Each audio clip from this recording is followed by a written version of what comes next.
재벌가에서 쫓겨나 끌려가던 사모님, 그녀를 구한 남자의 얼굴에 죽은 줄 알았던 아들이 있었다. 12개의 짐박스. 그게 강윤희의 26년이었습니다. 결혼 전날 밤 어머니가 손수 싸준 혼수 이불도, 남편이 첫 월급으로 사줬던 찻잔 세트도, 아이가 처음 그린 그림을 넣어뒀던 작은 액자도 전부 박스 안에 구겨 넣어졌습니다. 정장 차림의 남자 둘이 그녀의 양팔을 잡았습니다. 끌려가는 게 아니라 안내한다고 했지만 그건 그냥 끌려가는 거였습니다. 대문이 닫혔습니다. 새로 만든 문이 천천히 하지만 아주 확실하게. 그 소리를 강윤희는 평생 잊지 못할 거라고 생각했습니다. 그런데 이상하게도 눈물은 나오지 않았습니다. 이미 너무 많이 울어버린 사람처럼 그저 멍하니 서 있었습니다. 그리고 사흘 뒤 밤이었습니다. 골목 어귀에서 그녀가 무너지려던 그 순간 누군가 그녀의 팔을 잡았습니다. 낯선 청년이었습니다. 허름한 점퍼에 아무 말도 없는 눈빛. 그런데 윤희는 그 얼굴을 보는 순간 숨이 멎는 것 같았습니다. 이 남자를 어디선가 본 것 같았습니다. 아니 본 게 아니라 알고 있었습니다. 오래전부터, 아주 오래전부터 이 이야기가 어디로 흘러가는지 끝까지 함께 해주신다면 지금 바로 구독 버튼을 눌러주세요. 평범해 보이는 사람들 안에 숨겨진 이야기를 매일 전해드리고 있습니다. 알림 설정까지 해두시면 단 한 편도 놓치지 않으실 수 있습니다. 그럼 이 이야기의 처음으로 돌아가겠습니다. 강윤희가 아직 사모님이라고 불리던 시절로. 강윤희가 한씨 가문에 발을 들인 건 27살 봄이었습니다. 집안이 변변치 않았습니다. 아버지는 작은 인쇄소를 운영했고 어머니는 시장 안 귀퉁이에서 반찬 가게를 했습니다. 넉넉하지는 않았지만 따뜻한 집이었습니다. 밥상에 앉으면 항상 웃음이 있었고 아무리 바빠도 어머니는 밤마다 윤희의 머리를 빗겨줬습니다. 그런 집에서 자란 윤희에게 한씨 가문은 처음부터 낯선 세계였습니다. 남편 한성주는 나쁜 사람이 아니었습니다. 오히려 다정했습니다. 윤희가 시어머니 눈치를 볼 때마다 몰래 손을 잡아줬고 시가 식구들 앞에서 말을 잘 못하면 자연스럽게 화제를 돌려줬습니다. 그와 함께라면 이 낯선 집도 버틸 수 있을 것 같았습니다. 그리고 결혼한 지 3년째 되던 해 아들이 태어났습니다. 준서라고 이름 지었습니다. 남편이 직접 지은 이름이었습니다. 아이는 아버지를 닮아 눈이 컸고 어머니를 닮아 웃음이 많았습니다.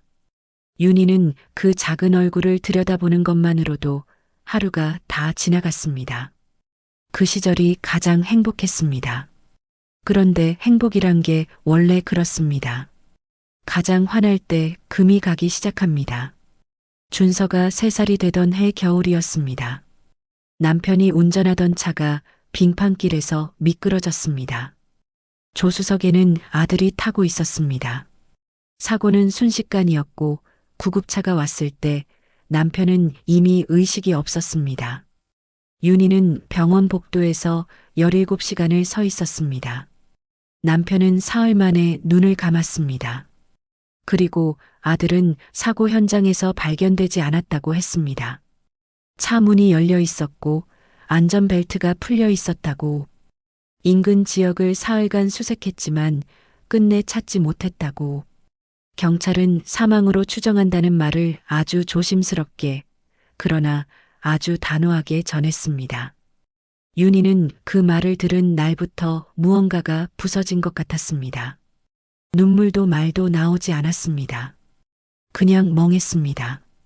며칠이 지나도 몇 달이 지나도 멍한 채로 살았습니다. 시간은 그 틈을 놓치지 않았습니다. 처음에는 작은 것들이었습니다. 집안 살림 결정권이 시어머니 쪽으로 넘어갔습니다. 윤희가 쓰던 카드가 조용히 정지됐습니다. 남편 명의의 통장에 접근이 막혔습니다. 뭔가 이상하다 싶었지만 윤희는 따질 기력이 없었습니다. 그냥 있는 것들이 하나씩 사라지는 걸 바라볼 뿐이었습니다. 그러다 남편이 세상을 떠난 지 1년이 지났을 무렵이었습니다. 시아버지 한재문이 윤희를 서재로 불렀습니다. 넓고 조용한 방이었습니다. 책장에는 아무도 읽지 않을 것 같은 두꺼운 책들이 빽빽이 꽂혀 있었고 창밖으로는 잘 다듬어진 정원이 보였습니다. 한재문은 소파에 앉아 다리를 꼬고 마치 별것 아닌 이야기를 하듯 말했습니다. 이제 어떻게 살 생각인가? 윤희는 대답하지 못했습니다. 성준이도 없고 아이도 없으니 이 집에서 계속 있기가 좀 어렵지 않겠나? 그 말이 무슨 뜻인지 윤희는 알았습니다. 천천히 그러나 아주 분명하게 나가라는 말이었습니다. 성준이 명의로 된 재산은 법적으로 처리해야 하고 자네가 가져갈 수 있는 건 혼수로 가져온 것들 정도겠지. 윤희는 그 자리에서 아무 말도 하지 않았습니다. 무릎 위에 올려둔 손만 천천히 쥐었다 폈습니다. 쥐었다 폈습니다. 집으로 돌아오는 복도에서 시어머니와 마주쳤습니다. 한도영은 윤희를 보더니 입꼬리를 아주 조금 올렸습니다. 안쓰럽다는 표정이었지만 눈은 차가웠습니다. 많이 힘들지. 그래도 이해해. 이게 다 어쩔 수 없는 일이니까. 윤희는 그 말에도 아무 대답을 하지 않았습니다. 그날 밤 혼자 방에 앉아서 처음으로 울었습니다. 남편이 죽었을 때도 아들이 사라졌을 때도 나오지 않던 눈물이 그제야 나왔습니다. 소리도 없이 그냥 흘렀습니다. 26년이었습니다. 이 집에서 버티고 참고 웃고 살았던 시간이 통보는 아주 정중한 형식으로 왔습니다. 두툼한 서류 봉투였습니다. 겉면에는 법무법인 이름이 찍혀 있었고 안에는 빽빽한 활자들이 가득했습니다. 윤희는 그걸 받아들고 한참을 서 있었습니다. 내용을 읽는데 시간이 걸린 게 아니었습니다. 읽고 싶지 않아서였습니다. 재산분할 합의서, 상속 포기 확인서, 퇴거 일정 통보, 단어 하나하나가 못처럼 박혔습니다. 사흘 뒤 법무법인 대리인이 직접 집으로 왔습니다. 박상구라는 변호사였습니다. 말끔하게 차려입은 40대 중반의 남자였는데 서류를 내밀면서도 표정 하나 흔들리지 않았습니다. 이런 일을 수백 번은 해본 사람의 얼굴이었습니다. 회의실처럼 꾸며진 응접실 테이블 맞은편에 윤희가 앉았습니다. 시아버지 한재문은 소파 구석에 팔짱을 낀 채 앉아 있었고 시어머니 한도영은 그 옆에서 창밖을 내다보고 있었습니다. 두 사람 다 윤희와 눈을 마주치지 않았습니다. 서명만 해주시면 됩니다. 박상구가 말했습니다. 윤희는 서류를 내려다봤습니다. 남편이 남긴 주식, 부동산, 예금 모두 한씨 가문 명의로 넘어가는 내용이었습니다. 윤희에게 남는 건 혼수로 가져온 물건들과 위로금 명목으로 책정된 소액뿐이었습니다. 26년을 살아온 집에서의 지분은 단 한 줄도 없었습니다. 이게 맞는 건가요? 윤희가 물었습니다. 목소리가 생각보다 차분하게 나왔습니다. 법적으로는 문제 없습니다. 고인의 유언장에 따른 처리입니다. 유언장을 저는 본 적이 없어요. 박상구는 잠깐 멈췄다가 대답했습니다. 공증된 문서입니다. 원본은 법원에 보관되어 있습니다. 윤희는 더 묻지 않았습니다. 무언가 이상하다는 걸 알았지만 그 이상함을 증명할 방법이 없었습니다. 변호사도 없었고 돈도 없었고 아무것도 없었습니다. 펜을 들었습니다. 서명하는 손이 떨렸습니다. 아주 조금. 박상구는 그것도 못 본 척했습니다. 서류가 정리되던 날 오후 이삿짐 업체가 왔습니다. 윤희가 부른 게 아니었습니다. 시가에서 미리 연락해둔 곳이었습니다. 남자 셋이 들어와 윤희의 짐을 박스에 담기 시작했습니다. 빠르고 효율적이었습니다. 감정이 없는 손놀림이었습니다. 윤희는 거실 한가운데 서서 그것을 지켜봤습니다. 남편과 처음 골랐던 소파가 포장됐습니다. 아니, 포장된 게 아니라 그냥 그 자리에 남겨졌습니다. 그건 한씨 가문 재산이었으니까요. 윤희가 가져갈 수 있는 건 옷가지와 개인 소품 몇 가지 뿐이었습니다. 2층 계단을 오르다가 멈췄습니다. 준서 방이 있던 곳이었습니다. 아이가 사라진 뒤로 한 번도 손대지 않은 방. 문을 열면 아직도 작은 장난감들이 제자리에 있을 것 같았습니다. 파란 기차 장난감, 곰 인형, 아이가 좋아하던 그림책, 문손잡이에 손을 얹었다가 그냥 내려왔습니다. 짐박스 12개가 현관에 쌓였습니다. 박상구가 마지막으로 서류 한 장을 내밀었습니다. 퇴거 확인서였습니다. 윤희는 아무 말 없이 서명했습니다. 대문 앞에서 박상구 옆으로 남자 둘이 섰습니다. 안내를 해드리겠다고 했습니다. 하지만 그건 그냥 끌려나가는 거였습니다. 철제 대문이 등 뒤에서 닫혔습니다. 윤희는 돌아보지 않았습니다. 돌아봤다가는 무너질 것 같았습니다. 그냥 걸었습니다. 어디로 가야 할지도 모르면서 그냥 앞으로만 걸었습니다. 택시를 잡아 타고 오래된 여관 앞에서 내렸습니다. 하룻밤에 35,000원짜리 방이었습니다. 창문 하나 없는 방에 짐박스를 쌓아두고 침대에 앉았습니다. 아무 생각도 나지 않았습니다. 아니, 한 가지는 났습니다. 준서, 살아 있었다면 올해 31살이었습니다. 사흘이 지났습니다. 여관방에서 윤희는 거의 나오지 않았습니다. 밥도 제대로 먹지 않았습니다. 아침에 편의점에서 삼각김밥 하나를 사다가 절반만 먹고 남겼습니다. 물은 마셨습니다. 그것만으로 버텼습니다. 사람이 무너지는 건 한순간이 아닙니다. 천천히 조금씩 버티다가 그러다 어느 날 밤 갑자기 아무것도 안 되는 순간이 옵니다. 윤희에게 그 순간은 사흘째 밤이었습니다. 골목 어기 편의점 앞이었습니다. 뭔가를 사러 나온 건지 그냥 방이 너무 답답해서 나온 건지도 몰랐습니다. 걷다 보니 거기였습니다. 차가운 바람이 불었고 가로등 불빛이 노랗게 흔들렸습니다. 그리고 그 자리에서 다리에 힘이 풀렸습니다. 벽을 짚으려 했는데 손이 먼저 미끄러졌습니다. 몸이 기울었습니다. 넘어지겠다 싶던 찰나 누군가의 손이 그녀의 팔을 잡았습니다. 조용하고 단단한 손이었습니다. 괜찮으세요? 질문이 아니었습니다. 그냥 확인하는 말이었습니다. 윤희는 고개를 들었습니다. 청년이었습니다. 30 안팎으로 보였습니다. 낡은 카키색 점퍼에 청바지. 특별할 것 없는 차림이었는데 눈빛이 이상했습니다. 조용하고 깊었습니다. 아무것도 묻지 않는 눈이었습니다.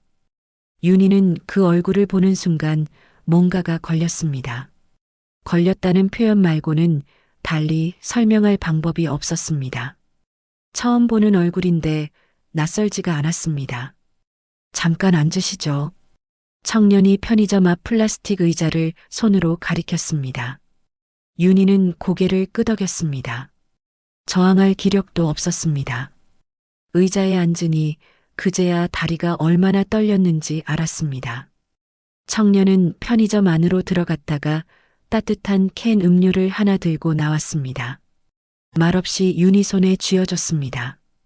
고맙습니다. 윤희가 말했습니다. 청년은 그냥 고개만 끄덕였습니다.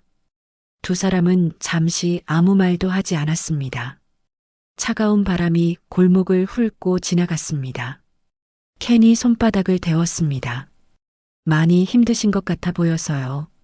청년이 먼저 말했습니다. 윤희는 대답하지 않았습니다. 힘들다고 하면 울 것 같았습니다. 청년도 더 묻지 않았습니다. 그냥 옆에 있었습니다. 그게 오히려 이상했습니다. 모르는 사람이 이렇게 아무것도 묻지 않고 옆에 있어 준 게 윤희는 처음이었습니다. 한참 뒤에 윤희가 물었습니다.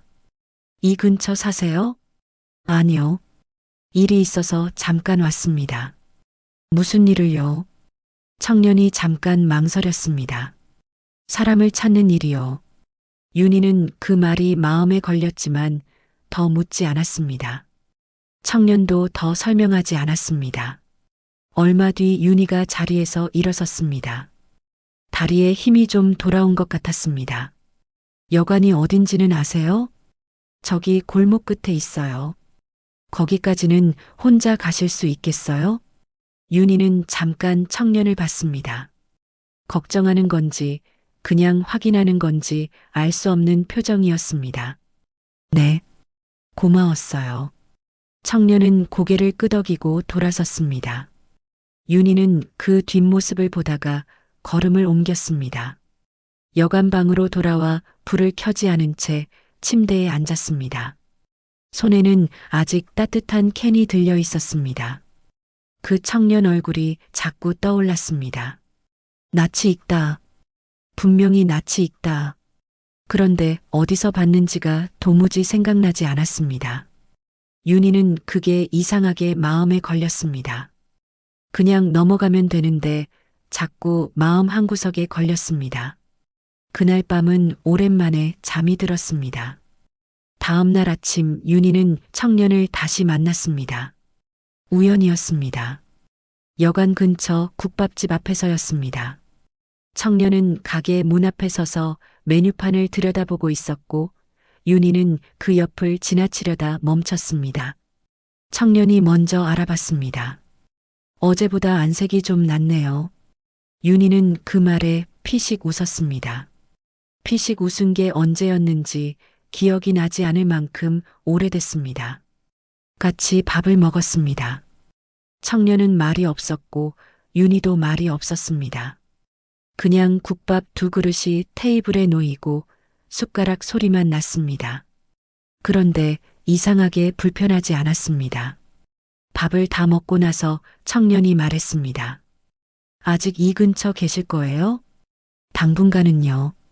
갈 데가 없으신 거죠? 질문이 아니었습니다. 윤희는 부정하지 않았습니다. 청년은 잠깐 뭔가를 생각하는 것 같더니 명함 한 장을 내밀었습니다. 허름한 명함이었습니다. 이름과 전화번호만 적혀 있었습니다. 이준서, 혹시 도움이 필요하시면 연락 주세요. 이 동네 좀 알아서요. 윤희는 명함을 받아들었습니다.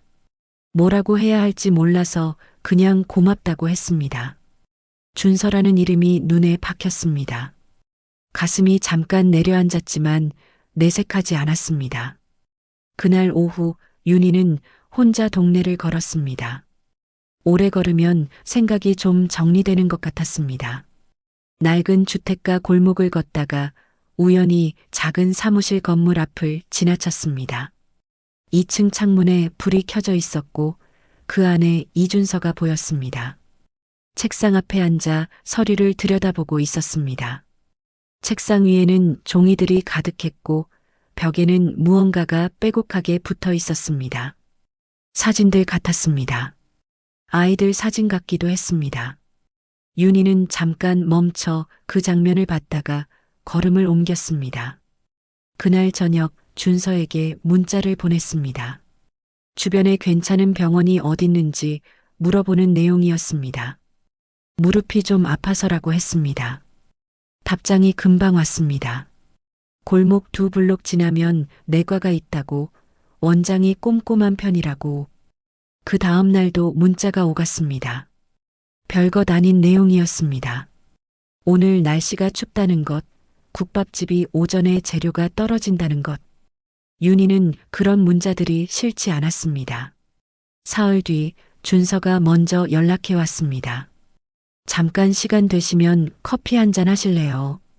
드릴 말씀이 있어서요. 카페에서 마주 앉았습니다.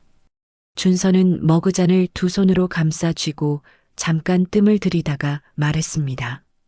제가 하는 일이 뭔지 아까 궁금해 하시는 것 같던데.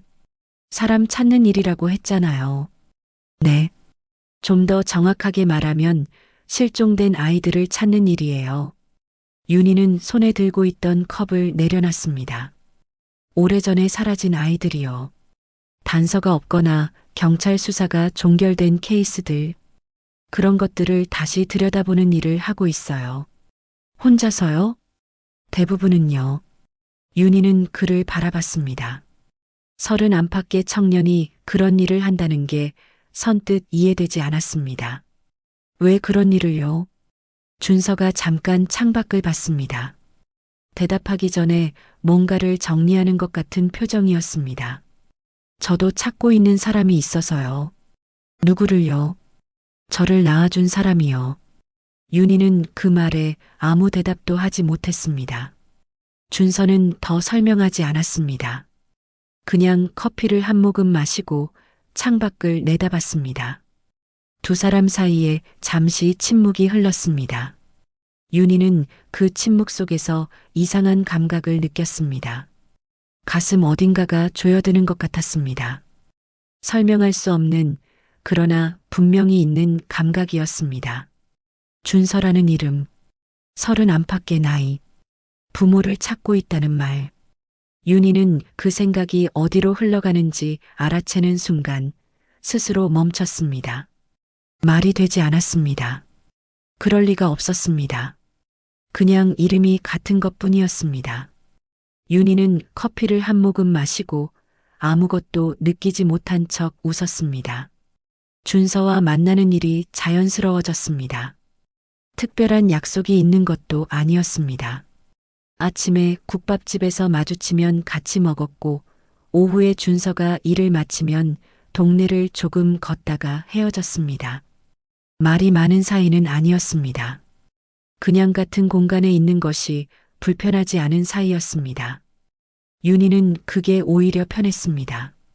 위로한다고 말을 많이 건네는 사람들보다 아무것도 묻지 않고 그냥 옆에 있어주는 사람이 때로는 더 위로가 됩니다.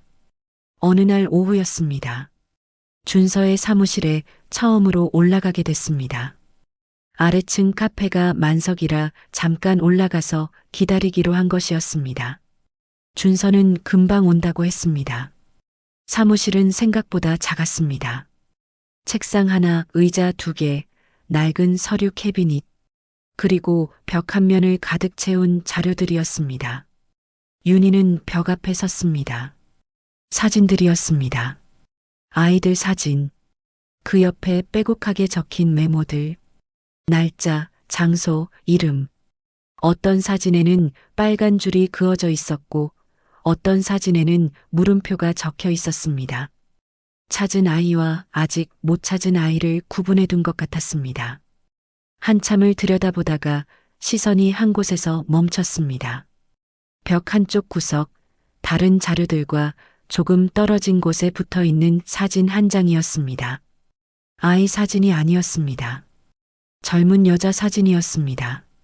흑백에 가까운 오래되고 빛바랜 사진이었습니다. 윤희는 그 사진을 들여다봤습니다. 낯이 익었습니다. 아주 많이.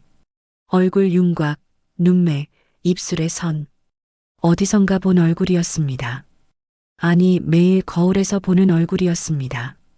20년, 30년 전의 자신과 너무나 닮아 있었습니다. 심장이 내려앉는 것 같았습니다. 손을 뻗어 사진을 떼려다가 멈췄습니다. 남의 물건에 손 떼면 안 된다는 생각이 들었습니다. 그냥 들여다만 봤습니다. 사진 아래쪽에 작게 메모가 붙어 있었습니다. 추정생모. 그 2글자가 눈에 박혔습니다. 그때 문이 열렸습니다. 준서가 들어왔습니다. 윤희는 반사적으로 뒤로 물러섰습니다. 준서는 윤희의 시선이 어디 있었는지 바로 알아챘습니다. 그 사진이 붙어 있는 방향을 봤습니다. 잠깐 침묵이 흘렀습니다. 보셨어요? 준서가 물었습니다. 목소리에 당황함은 없었습니다. 담담했습니다. 윤희는 뭐라고 해야 할지 몰라 그냥 고개를 끄덕였습니다. 준서는 외투를 의자에 걸고 벽 앞에 섰습니다. 그 사진을 한참 들여다봤습니다. 오래된 사진이에요. 어릴 때부터 갖고 있던 건데 누가 줬는지도 몰라요. 고아원에 있을 때 제 물건 사이에 있었대요. 윤희는 숨을 참았습니다. 이 사람이 어머니일 거라고 생각하고 있어요. 확인은 못했지만 준서가 말을 이었습니다. 닮은 것 같죠? 윤희는 대답하지 못했습니다. 목소리가 나오지 않았습니다. 준서는 윤희의 표정을 읽은 것 같았습니다. 하지만 더 묻지 않았습니다. 그냥 책상으로 가서 앉았습니다. 윤희는 그 자리에 서서 사진을 다시 봤습니다. 젊은 날의 자신과 닮은 얼굴, 그리고 그 옆에 추정생모라는 두 글자. 말이 안 됐습니다. 그럴 리가 없었습니다. 그런데 왜 이렇게 손이 떨리는 건지 윤희는 알 수가 없었습니다. 그날 이후 윤희는 며칠을 혼자 생각했습니다. 말이 되지 않는다고 스스로를 다독였습니다. 사진 속 여자가 자신과 닮았다고 해서 뭔가 의미가 있는 건 아니었습니다. 세상에 비슷하게 생긴 사람은 얼마든지 있었습니다. 준서라는 이름도 나이도 전부 우연일 수 있었습니다. 그런데 잠이 오지 않았습니다. 눈을 감으면 그 사진이 떠올랐습니다. 젊은 날의 자신과 닮은 얼굴, 그리고 준서의 목소리. 고아원에 있을 때 제 물건 사이에 있었대요. 준서가 고아원에 맡겨진 건 언제였을까? 어느 지역이었을까? 윤희는 그 질문이 머릿속에서 떠나지 않았습니다. 닷새째 되는 날 아침 윤희는 준서에게 연락했습니다. 드릴 말씀이 있어요. 시간 되세요? 카페에서 마주 앉았습니다. 윤희는 바로 본론으로 들어가지 못하고 커피를 두 모금 마셨습니다. 준서는 기다렸습니다. 그 사진 말인데요. 어릴 때부터 갖고 있었다고 했잖아요. 네. 고아원이 어딘지 여쭤봐도 될까요? 준서가 윤희를 봤습니다. 뭔가를 읽으려는 눈이었습니다. 왜요? 윤희는 대답하기 전에 잠깐 망설였습니다. 그냥 궁금해서요. 준서는 잠시 침묵했다가 말했습니다. 경기도 외곽이었어요. 지금은 없어진 곳이에요. 원장이 몇 년 전에 그만뒀고 건물도 허물어졌대요. 원장이 누군지는 알아요? 오달수라는 분이요. 지금 어디 계신지는 파악해뒀어요. 윤희는 손을 무릎 위에 올려놓고 꼭 쥐었습니다. 만날 수 있을까요? 그분을. 준서의 눈빛이 달라졌습니다. 처음으로 뭔가를 확신하는 눈이었습니다. 하지만 말로 꺼내지는 않았습니다. 같이 가시겠어요? 윤희는 고개를 끄덕였습니다. 오달수는 인천 외곽의 낡은 빌라에 살고 있었습니다. 준서가 미리 연락을 넣었고 노인은 방문을 허락했습니다. 문을 열고 나온 오달수는 70 가까운 나이였습니다. 머리가 하얗고 등이 굽어 있었습니다. 준서를 보는 순간 그의 눈이 흔들렸습니다. 오셨군요. 작은 거실에 앉았습니다. 오달수는 윤희를 한번 봤다가 시선을 거뒀습니다. 그런데 그 짧은 순간에 뭔가가 스쳐 지나가는 것 같았습니다. 당황함인지 두려움인지 준서가 먼저 말했습니다. 제가 그 고아원에 맡겨진 경위를 알고 싶어요. 전에 여쭤봤을 때 기억이 안 난다고 하셨는데 오늘은 다시 한번 여쭤보려고요. 오달수는 대답하지 않았습니다. 손이 무릎 위에서 천천히 쥐어졌습니다. 원장님, 준서의 목소리가 낮아졌습니다. 저 이제 많이 찾았어요. 그쪽 기록도 받고 당시 담당 경찰관도 만났어요. 이상한 부분이 너무 많아요. 오달수가 고개를 떨궜습니다. 긴 침묵이었습니다. 벽시계 소리만 났습니다. 그리고 노인이 입을 열었습니다. 미안하다. 목소리가 떨렸습니다. 누가 시킨 건가요? 준서가 물었습니다. 윤희는 숨을 참았습니다. 아이가 사고 현장에서 살아났어요. 기적적으로. 근데 신원 확인이 됐어요. 부모가 누군지 알 수 있었어요. 근데 연락하지 말라는 지시가 있었어요. 누구한테서요? 오달수가 대답하지 않았습니다. 준서가 다시 물었습니다. 누구한테서 지시가 왔냐고요? 노인의 눈에 눈물이 맺혔습니다. 한재문 회장 쪽에서요. 윤희는 그 이름을 듣는 순간 온몸이 굳었습니다. 시아버지였습니다. 준서는 윤희를 봤습니다. 윤희는 움직이지 못했습니다. 손이 떨렸습니다. 다리도 떨렸습니다. 눈물이 나오려 했지만 나오지 않았습니다. 너무 큰 충격은 눈물도 막아버리는 것 같았습니다. 오달수가 고개를 더 깊이 숙였습니다. 그때 내가 그냥 거절했어야 했는데 돈을 받았어요. 그게 평생 걸렸어요. 방안이 조용했습니다.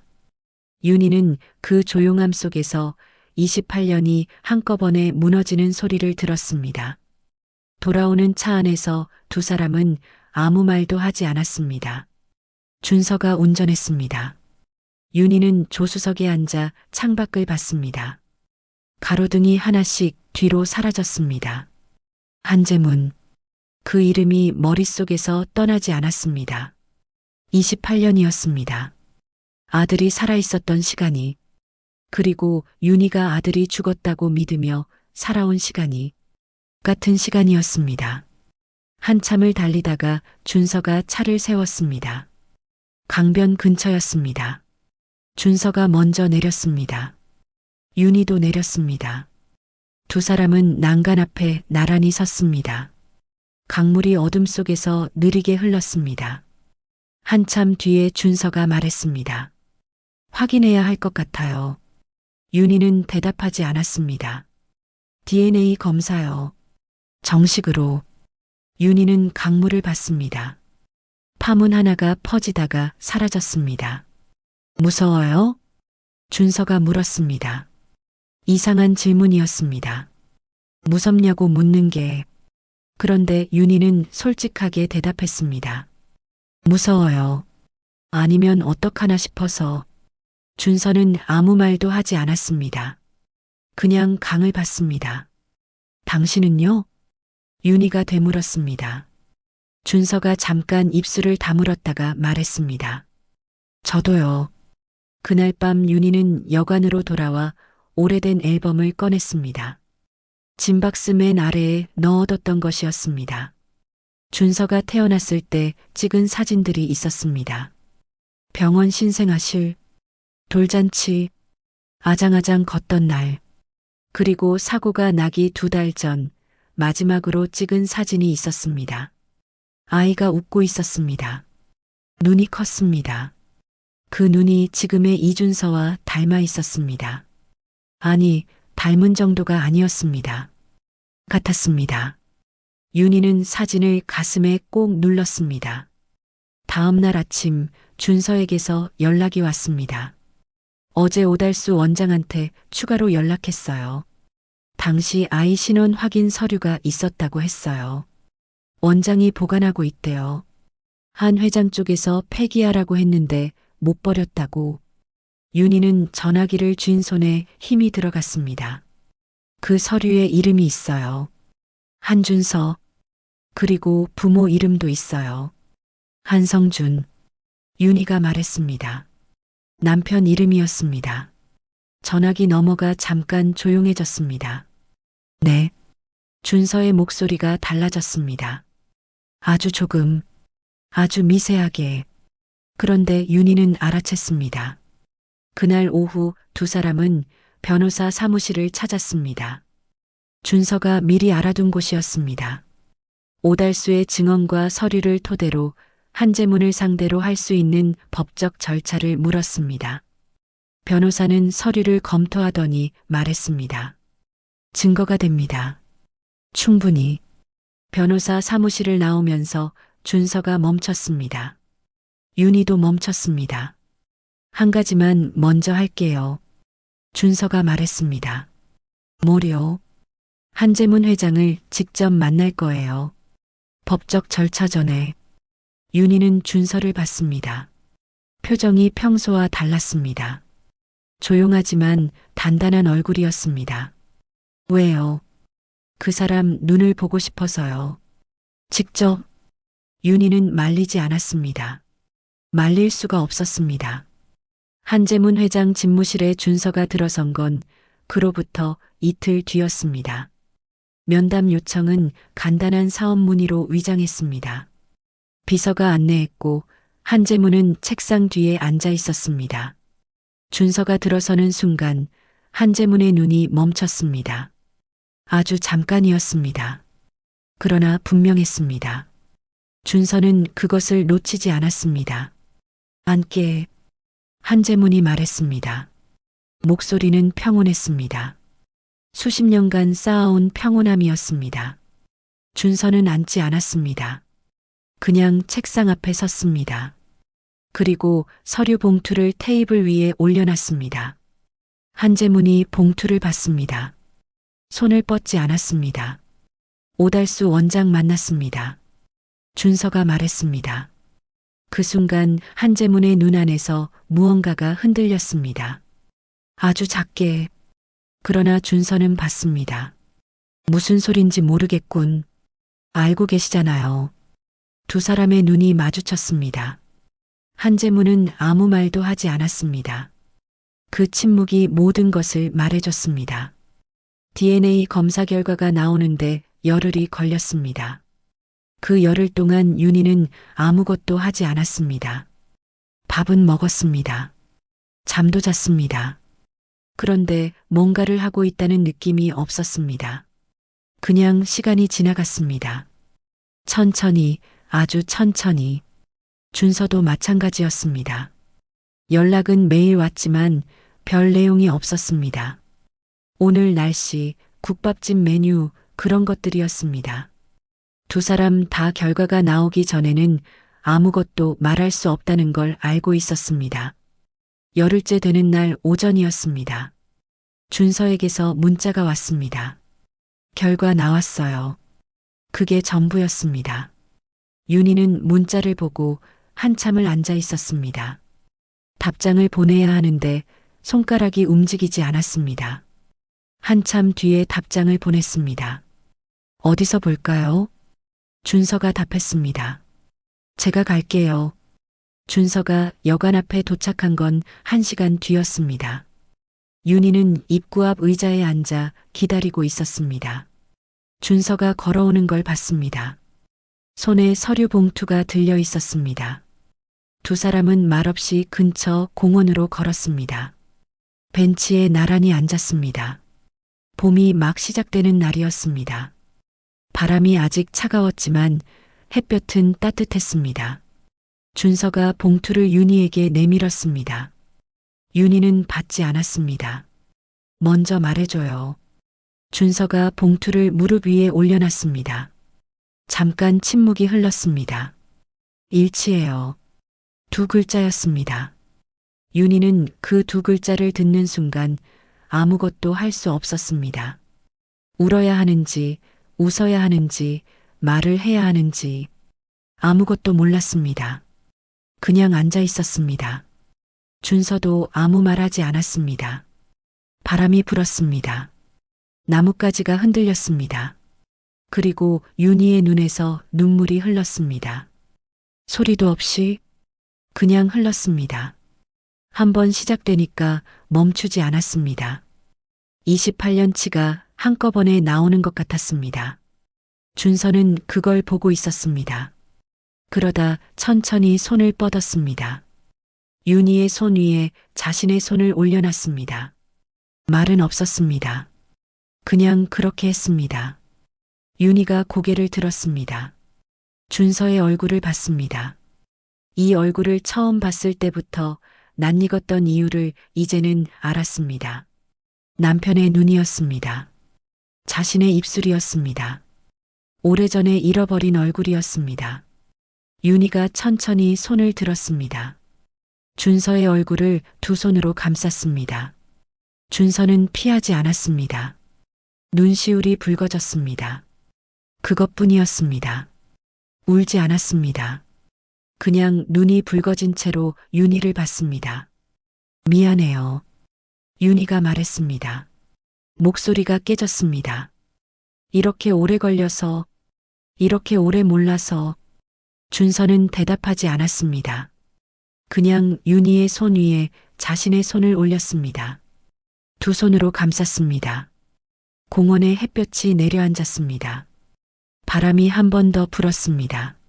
나뭇가지에서 작은 꽃잎 하나가 떨어졌습니다. 두 사람은 한참을 그렇게 있었습니다. 그 이후의 일들은 빠르게 진행됐습니다.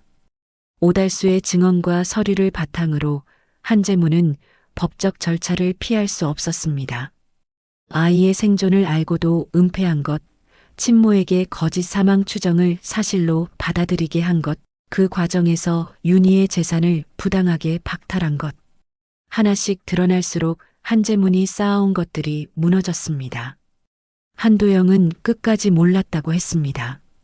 그 말을 믿는 사람은 많지 않았습니다. 박상구 변호사는 자격이 정지됐습니다. 윤희는 소송을 통해 부당하게 빼앗긴 재산 일부를 돌려받았습니다. 그것보다 더 중요한 것을 이미 돌려받은 뒤였지만 준서는 그 이후로도 실종아동 추적 일을 계속했습니다.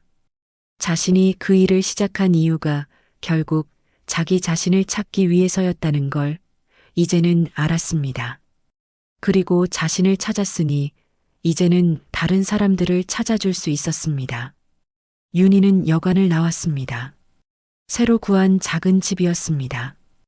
방 2개짜리. 하나는 윤희의 방이었고 하나는 비워뒀습니다. 준서가 가끔 올 때를 위해서였습니다.